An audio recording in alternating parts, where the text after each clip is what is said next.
અર્જુન વિષાદ યોગ અધ્યાય 1 શ્લોક 4। આજે હું 4, 5 અને 6 ત્રણેય શ્લોક વાંચીશ।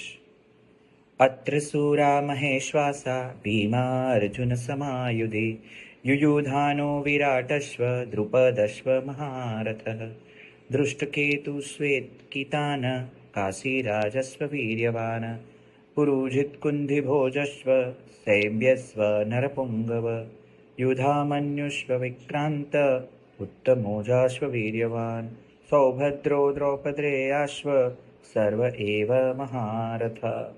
આ સેનામાં મોટા ધનુષ્ય ધારણ કરનારા, યુદ્ધમાં ભીમ, અર્જુન જેવા સુરવીર, સાત્વિકી જેવા વિરાટ, મહારથી રાજા દ્રુપદ, દૃષ્ટકેતુ, ચેકિતાન, બળવાન કાશીરાજ, પુરુજીત રાજા, કુંતીભોજ રાજા અને પુરુષ શ્રેષ્ઠ સૈવ્ય અને પરાક્રમી યુધામન્યુ અને બળવાન ઉત્તમોજા અને સુભદ્રાપુત્ર અભિમન્યુ અને દ્રૌપદીના 5 પુત્રો, આ બધા જ મહારથી હાજર છે એવું દુર્યોધન કહે છે।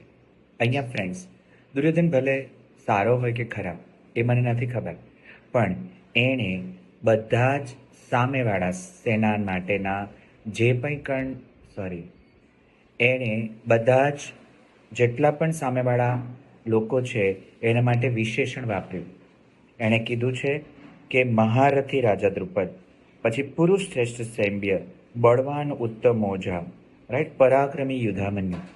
તો તમે સામેવાળા માટે એડજેક્ટિવ તો વાપરી શકો, વિશેષણ તો વાપરી શકો, સારાને સારો કહેવો જોઈએ, ખરાબને ખરાબ। Thank you.